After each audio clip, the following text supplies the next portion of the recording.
Okay, welcome sixth grade. We are back with Blood on the River. We are ready for chapter 3. Just a little recap as to what happened in chapter 4. It's been a while. We had spring break. Samuel is about to get on the ship with the Captain Smith and all the gentlemen and Reverend Hunt. And there was a big problem with the crew. Captain Smith was not happy that all of these fancy pants gentlemen were coming on the ship. He was wondering who was going to do all the work. So here we go with chapter 3. They're about to get on the ship. What is going to happen? Chapter 3. And remember, we have our epigraph. This is the little quote from an original document, original text. Somebody wrote this way back in 1607. In fact, it was Master George Percy who wrote this in his journal. He kept a journal. All right. So, chapter 3, the 5th of January, 1607.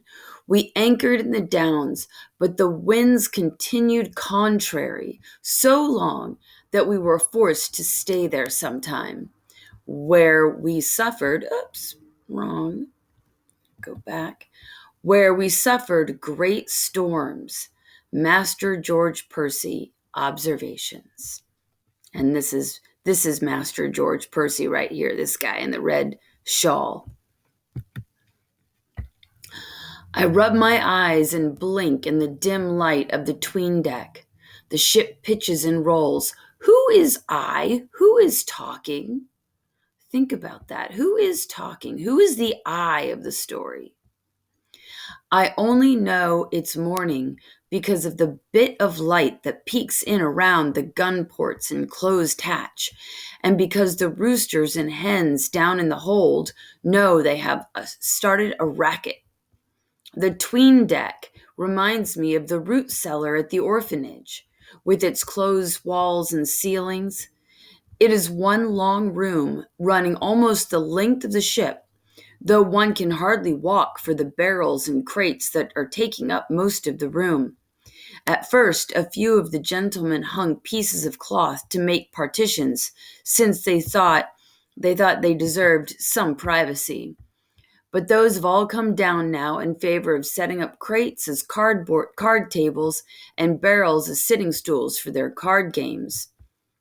This is the setting of the story. Where are they right now? What is the setting of the story? The chickens are luckier than we are. Most days their crates are brought up on deck and they get fresh air to breathe. And the ship's cats and 2 dogs have the run of the place. So do the ship's 1,000 rats. We passengers are only allowed up to empty slop buckets or get the stew pots for our meals. Captain Newport says he doesn't want us getting in the sailor's way up on deck. We are all seasick and bored, and we're going absolutely no place. We have had nothing but storms and winds blowing the wrong direction for weeks now. So we sit anchored in the cold, close enough to see England's shores, but still trapped down in this hole of a 'tween deck with the stench of urine and vomit and chicken dung. What is the problem here? What's wrong? What's going wrong with their adventure? The gentlemen complain constantly. They want to sail back to shore and go home. Sir Edward Maria Wingfield is the most vocal in his complaints. Oh no. So what's the problem and what's happening because of it? He's furious at Captain Smith, who keeps reminding the gentlemen that they have signed a 7-year contract with the Virginia Company and they can't quit this voyage. I can see why Master Wingfield wants to quit. Even living on the streets was better than this. Next to me, sleeping in our bed, a straw and canvas mattress thrown over some barrels, are Richard and snot-nosed 9-year-old James. James is servant to the gentleman George Percy and afraid of everything. And we meet some new characters here. We've got James and Richard. The men sleep two to a bed, but all three of us boys are crowded in together. There is a fourth boy, Nathaniel. He's older than I am, probably 13 or 14. It's a good thing he's on one of the other ships, or they'd have us sleeping four to a bed. I kick James to wake him. Give me some room, you little worm. James groans and rolls over. He leaves a smudge of snot on the canvas. I'm not a worm, he whines sleepily. Everyone is waking up now. I hear yawning, grunting, men relieving themselves into slop buckets. James brings me my wash water.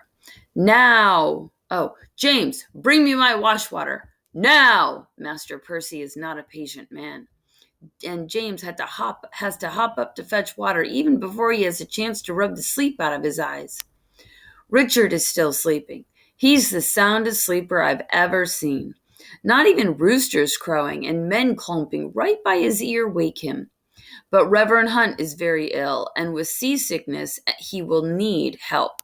I jostle Richard hard. He groans, but doesn't open his eyes. Fine, I think. Let him get a lecture on slothfulness from Reverend Hunt.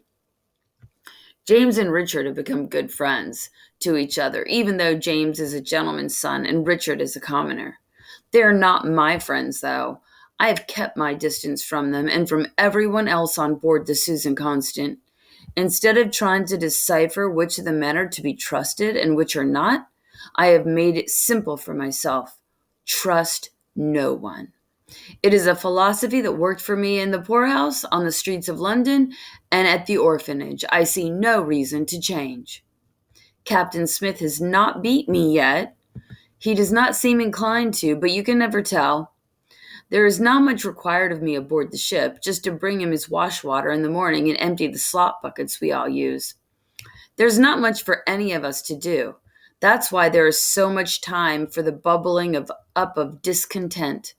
And today is the day it boils over. I have had enough, Master Wingfield announces. The food is monotonous and salty, the commoners stink, and the storms will not cease. We will sail back to London at once. Who is with me? I, several of the gentlemen call out. We are with you. We are ready to turn back. Captain Smith stands and addresses them. Are you all cowards? He demands. And are you liars? Were you lying when you signed your contracts with the Virginia Company? I cringe.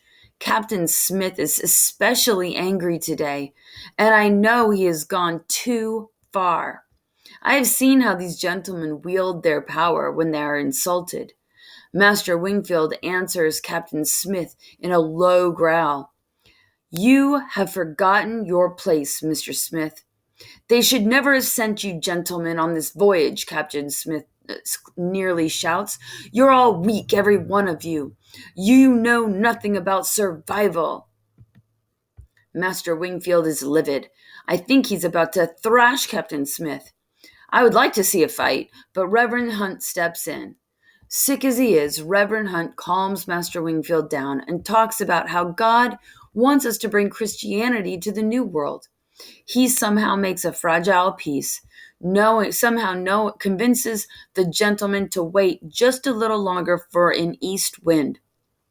But I know there is no peace inside Master Wingfield.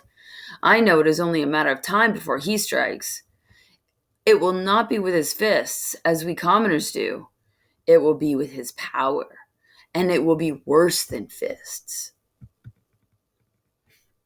All right, the end of chapter 3. I wonder what's going to happen.